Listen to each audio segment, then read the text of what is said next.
What do depression, diabetes, and Alzheimer's all have in common?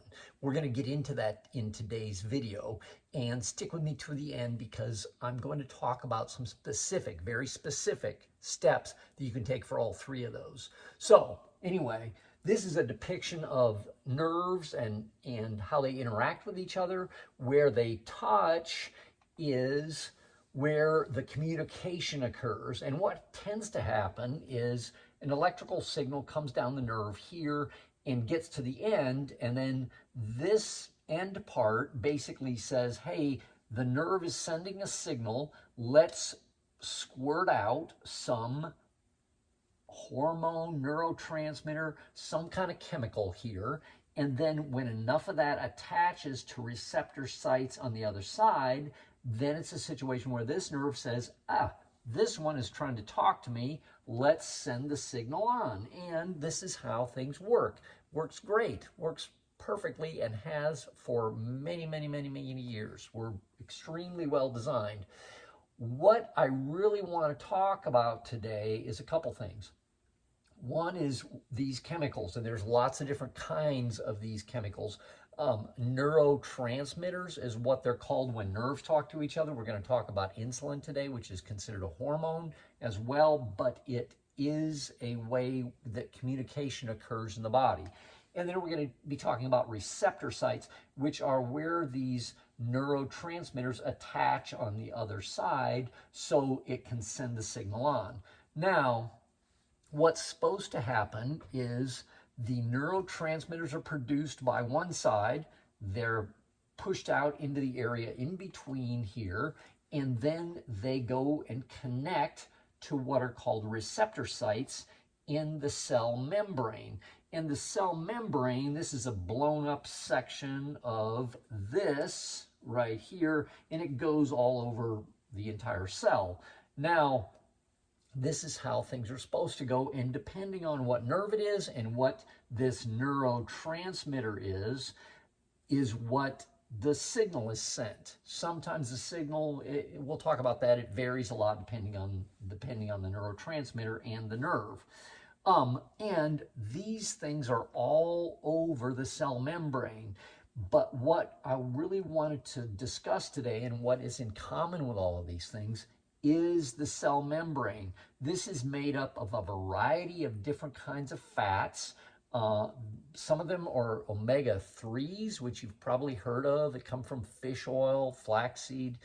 Some of them are omega-6s, which are essential. We need these in our body, but those come from grains primarily in our diet today, a standard American diet, and we have an overabundance of those. Again, we'll get into that. But if this cell membrane is not made up of the proper types of fats, it has an excess of omega-6s, what tends to happen is this layer becomes altered, and it can change how the receptor site works. So when a neurotransmitter comes along, it doesn't attach. It won't attach properly. And this is no good because these things are all over the body in all sorts of different uses for sure. If this isn't working, it throws the entire system off. So having this in good shape, and we'll talk about how to get there, having this in good shape is extremely important. Let's talk about serotonin.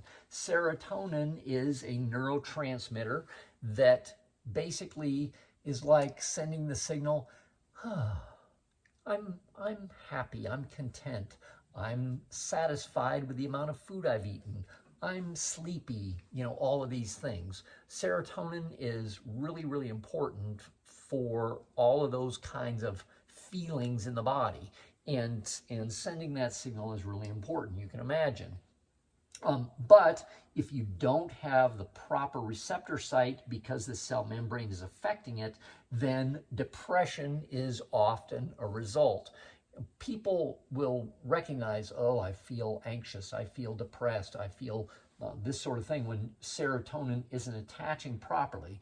This is not coming across and attaching to this side over here is a big problem. And serotonin reuptake, if things are normal, serotonin reuptake back into this cell is a normal process. The serotonin is squirted out, the signal gets sent, the body says, oh, we've got some extra serotonin floating around in here. Let's reuptake it into this cell and use it next time. Use it for future neurotransmitter activity that we want to do. This is a normal process. But what happens when we're in a situation where the receptor site does not receive the serotonin? Then depression tends to occur. It's blocking the reuptake is what SSRI drugs tend to do. It does not fix the problem. Here's the problem. It doesn't fix it. It just keeps serotonin in this cleft between the two nerves. SSRI drugs don't really get to the root cause of the problem. You just, once you have more of this stuff out here for a long enough period of time, more of the signal tends to get through, more of it will attach, even if it's difficult for it. And, oh, I do feel better when I'm taking these SSRI drugs. However, these have tons of bad side effects, especially if you try to get off of some of these things. So we'll talk about this here in a little bit. Acetylcholine. What happens with acetylcholine is a neurotransmitter that helps memory. And when everything is going good, the neurotransmitter attaches to the receptor site, and you're like, oh yeah, I remember that. I remember this. I have my memory. I have that. So this is a normal process. Again, if acetylcholine can't attach to the receptor site because the cell membrane is messed up because our diets are so bad, then what do we tend to get? Things like Alzheimer's, mental decline, senility, these sorts of problems. So what do doctors tend to do when this nerve is trying to talk to this one, and it's a memory nerve, and it can't because it's a situation where the receptor site's not functioning properly? What they tend to do is give an acetylcholine esterase inhibitor. This is a different mechanism than the SSRI drugs.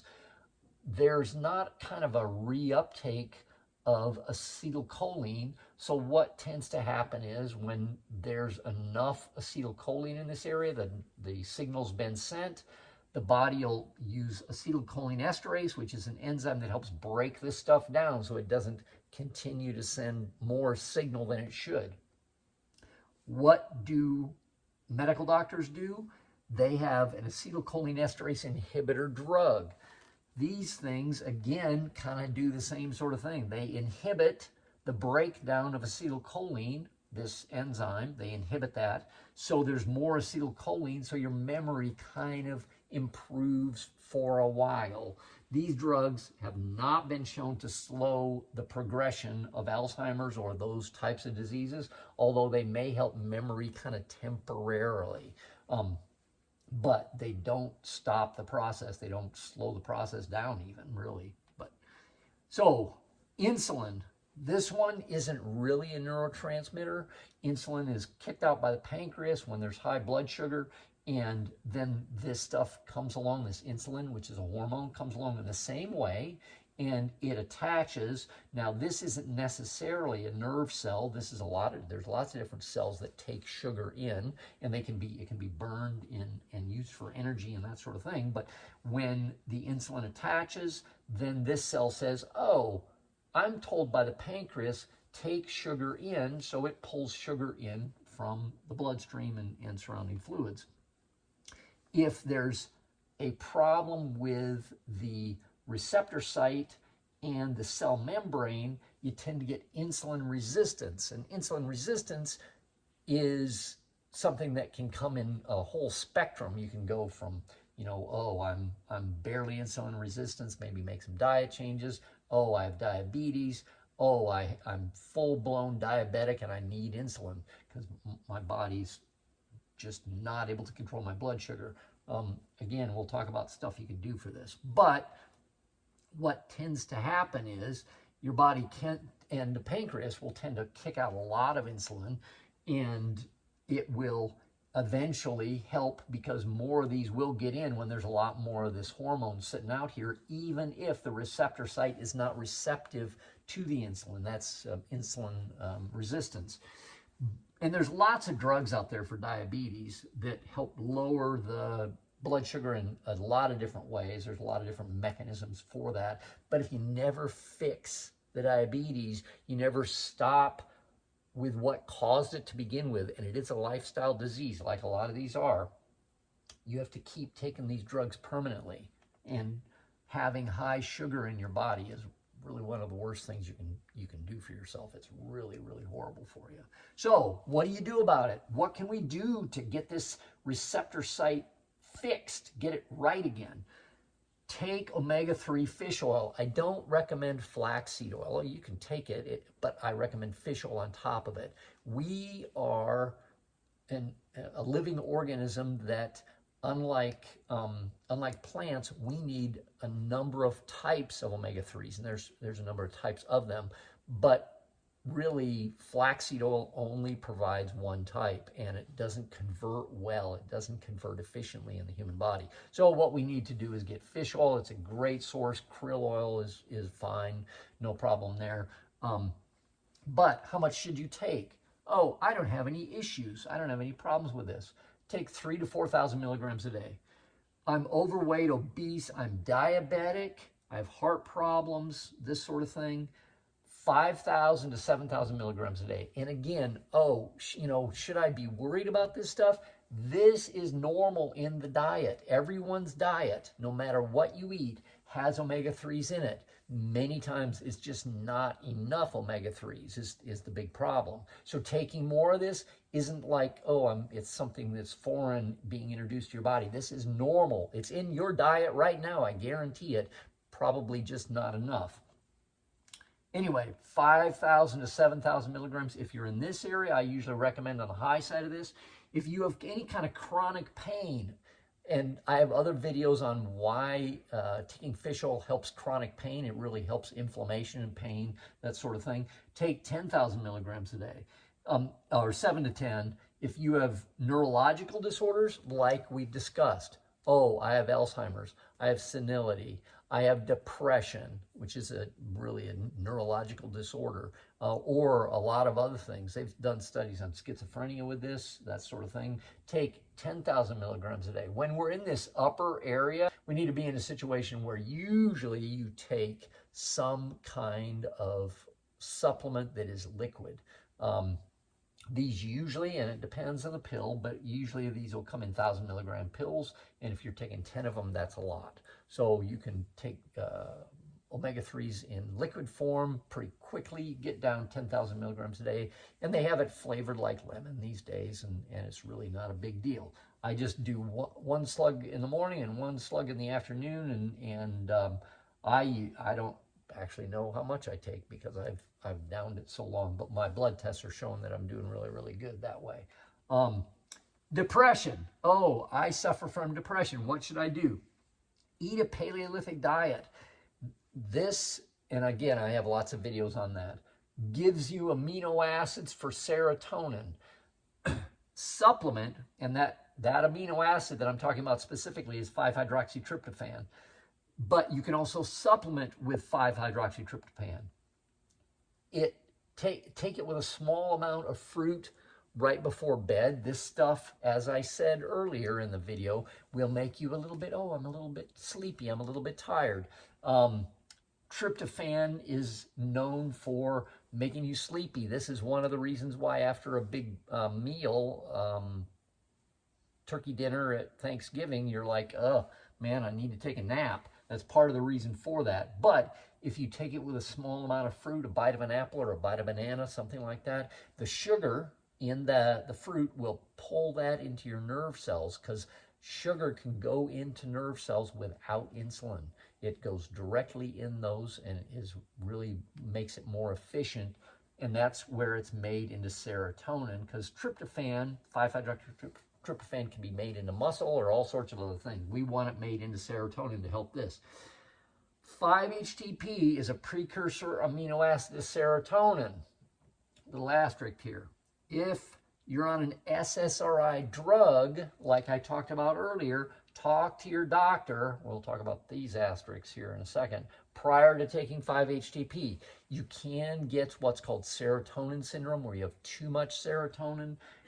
That can be a bit of an issue. So talk to your doctor before that. But make sure your doctor isn't just a medication prescriber and is knowledgeable about nutrition. Because if they're like, oh, well, no, don't take that natural thing, that's not any good for you, take the drug that I recommended, well, that's a problem. You need to really seriously look into this and consider maybe making a change if your doctor's not willing to help you get off the medications that he prescribed, for sure. Because it's not normal to be on medications. It's normal to have 5-HTP in your diet, but some people just don't have quite enough. I've got Alzheimer's, I got memory issues, I got mental decline. Supplement with choline. Remember we talked about acetylcholine. Acetylcholine is one of the primary building blocks of that. Email me if you have if you want a consultation. I do a free consultation on this, and we have a whole at-home guide to improving mental decline that is extremely effective. It really is. It's the best care you can get for mental decline at home, for sure. 5, diabetes or pre-diabetes. Chromium picolinate helps improve insulin quality. Vanadyl sulfate improves insulin quality. And these are things that you can look them up on Amazon or go to a good health food store. These are things you can get online. Alpha lipoic acid, it makes your cells more sensitive to your own insulin. Berberine, oh man, they've come out with studies on berberine that show it is just as effective as metformin. Lowers your blood glucose production, increases glucose uptake, and improves insulin sensitivity. If you're on metformin and your doctor doesn't talk to you about this, then consider switching doctors, because he is not staying up on the current research. He's really not. If you felt like this was helpful, I would appreciate a like, for sure, and comment. I do comment consultations with people all the time. So comment if you have a question or something like that. And if you felt like this was helpful, email me, because the at-home courses that I offer are 10 times better than the information that I'm giving you here. It's very in-depth and really does help quite a bit. So anyway, I appreciate you listening, and we'll talk to you later.